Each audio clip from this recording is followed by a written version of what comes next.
Hi friends and viewers, நான் தான் வாங்க போடலாம் அனந்து பேசுகிறேன். இன்றைக்கி நம்ம தனுஷ், மமிதா பைஜு நடிப்பில் விக்னேஷ் ராஜா இயக்கத்தில் வந்திருக்கிற கரை இதை தான் வந்து ரிவ்யூ பண்ண போகிறோம். இந்த இயக்குனர் ஏற்கனவே போர்த்தொழில்னு ஒரு படம் எடுத்து நல்ல ஒரு பேர் வாங்கினவர், நிறையாவும் வசூல் பண்ணி கொடுத்தாரு. அவர் தனுஷோட இந்த படத்தில் கை கொடுத்துருக்காரு.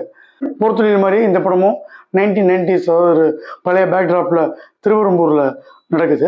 அந்த இடத்துல ஈராக் அண்ட் யூஎஸ் ஒரு யுத்தம் நடக்கிற அந்த ஒரு பீரியடு. படத்தில் ஒன்று என்னென்னு பார்த்தீங்கன்னா, சின்ன வயசில் அப்பாட்ட வந்து பணத்தை திருட்டு ஓடி போகிற தனுஷ் அப்புறம் பெரிய திருடனாகவே மாறிடுறாரு. ஒரு கட்டத்துக்கு அப்புறம் தன் காதலிச்ச பொண்ணை கல்யாணம் பண்ண போகிறோன்றனால கடைசி அவர் திருட்டு பண்ணிட்டு செட்டில் ஆகிடுவோன்னு நினைக்கும் போது போலீஸை மாட்டிக்கிறாரு. வாழ்க்கையில் திரும்ப சொந்தமாக மெஸ் வைக்கலாம்னு நினச்சி ஊருக்கு போய் அப்பாட்ட அந்த நிலத்தை கேட்க போகிறாரு. போனவர் அப்பா ஏற்றுக்கிட்டாரா? அதுக்கப்புறம் அந்த ஊருக்கு போனதுக்கப்புறம் அந்த நிலம் ஏற்கனவே கடன் இருக்குன்னு தெரிய வருது. அதை மீட்டாரா அப்படின்றத சென்டிமெண்ட்டோட நம்ம பேங்க் ராபரி சேர்த்து கொடுத்துருக்காரு இயக்குனர். தனுஷ் ஒரு படத்தில் மெச்சூர்டாக பண்ணுவார், ஒரு படத்தில் ஜாலியாக பண்ணுவார். இந்த கமலஹாசன் மாதிரி கொஞ்சம் அப்படி மாறி பண்ணுவார். இப்போது தேரையஸ்னு ஒரு லவ் படத்தை பண்ணிட்டு அப்படியே இங்கே கரண் இந்த படத்துக்கு வந்திருக்காரு. படத்தை அவருக்குன்னு வந்து ரெடிமேட் நடிப்பு, அசுரன், ராயன் இது நடிச்ச மாதிரி மெச்சூர்டாக இருக்காரு. எப்பவுமே பாடி லாங்குவேஜ் நடிக்கிற நம்ம தனுஷ் இந்த படத்துலேயே கொஞ்சம் பாடி ஏற்றிருக்காரு. முதல் சீன் அவர் திருட போகிற இடமே படம் சூப்பராக ஆரம்பிக்குது. மமிதா பைஜு டியூட்ல அவ்வளோ க்யூட்டாக இருக்கவங்க வந்து கொஞ்சம் கிராமத்தால் இருக்கா, கொஞ்சம் பெயிண்ட் அடித்த மாதிரி கருப்பாக்கியிருக்காங்க. அந்தவங்க எடுப்பில்ல. இவங்க வந்து லவ்வராக திருடன் தெரிஞ்சு ஓங்கி அறியிறாங்க. அடுத்த சீனில் கூட ஒன்றா சேர்ந்து வெயிட் பண்ணுறாங்க. போகிறதுல எப்படி ஒரு த்ரில்லிங் படம் ஃபுல்லாக போகுமோ அது மாதிரி இந்த பேங்க் ராபரி வரும்பொழுதும் தனுஷ் பிளான் பண்ணுறது, அது கண்டிப்பாக அந்த ஆடுகளம் நிறைய ஒரு சின்ன சீன் வந்திருந்தா கூட சூப்பராக இருக்குது. அந்த இடத்துல கருணாசும் தனுஷ் இருக்கிற அந்த ஒரு சீன்லாம் வந்து சூப்பராக எலிவேட் ஆயிருக்கு. சூரஜோட அறிமுகமே நல்லா இருக்கு. ஏற்கனவே தீரன் அத்தியாயம் 2 வந்த சூரஜ் இதில் ஒரு நல்ல ஒரு ரோல் பண்ணியிருக்கிறாரு.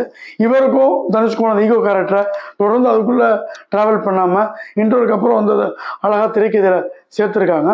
இன்னொன்று வந்து ஜெயராம் வந்து ஒரு எக்ஸ்பெக்ட் பண்ண ரோல் மாதிரி தெரிஞ்சால் கூட தன்னோட அந்த ஒரு சிரிப்பான ஒரு வில்லத்தனத்தில் வந்து எலிவேட் பண்ணுறாரு.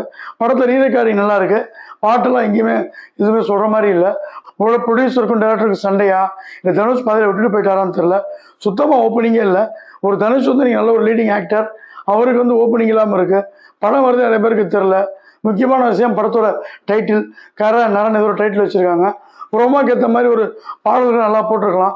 இட்லி கடையில் ஒரே ஒரு பாட்டை வச்சு படத்துக்கு ஓப்பனிங் கொண்டு வந்தாங்க. விக்னேஷ் ராஜா முதல் படம் போர்த்தொழிலில் பயங்கரமாக ஒரு த்ரில்லர் படத்தை எடுத்திருப்பாரு. இதுவும் 16+ போது ஒரு பயங்கரமான த்ரில்லிங்காக ஆக்ஷன் தனுஷ் எதிர்பார்த்து போனால் அந்த மாதிரி இல்லாமல் எமோஷனலை மிக்ஸ் பண்ணியிருக்காரு. இதில் எமோஷனல் சீன்ஸ் எல்லாம் கொஞ்சம் ட்ராக் பண்ணுற மாதிரி இருக்குது. குறிப்பாக வந்து ஃபர்ஸ்ட் ஹாஃபில் ரவிக்குமார் தனுஷ் 2 பேர் வர சீன்ஸு, அப்பா பிள்ளை எமோஷனல் சீன்ஸ் நல்லா எலிவேட் ஆயிருக்கணும். பட் இதுக்கு முன்னாடி இட்லி கடையில் இதே பண்ணதுனால ராஜகிரணை தூக்குப்பா என் ரவிக்குமாரை போட்டு பண்ணுற மாதிரி இருக்குது. அப்பா இறந்துறாரு, அதே இடத்துல வந்து அவர் வாழ்ந்த இடத்துல அப்பாவை பசிக்கணுன்ற சென்டிமெண்ட்லாம் ஓகே. அதுக்காக பேங்க்கார வந்து ஜப்தி பண்ணுறதுக்கு நோட்டீஸ் அனுப்பிச்சிட்றான். அங்கே எதையும் பண்ணணும் பண்ணிடுறான்.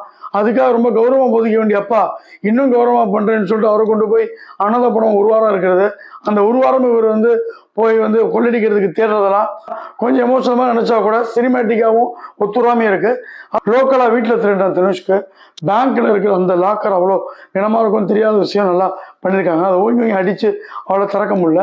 அந்த இடத்துல லாஜிக் வச்சவர். அதுக்கப்புறம் தனுஷ் டக்குன்னு 3 இடத்துல திருடிட்டு போகிறதெல்லாம் லாஜிக் சொதப்பலாக இருக்குது. மொத்தத்தில் ஒரு அழகான ஒரு பேங்க் ராபரியை அப்படியே எடுத்திருந்தாருன்னா முதல் படம் போர்த்தொழில் மாதிரி ஒரு நல்ல பேர் கிடைச்சிருக்கும்.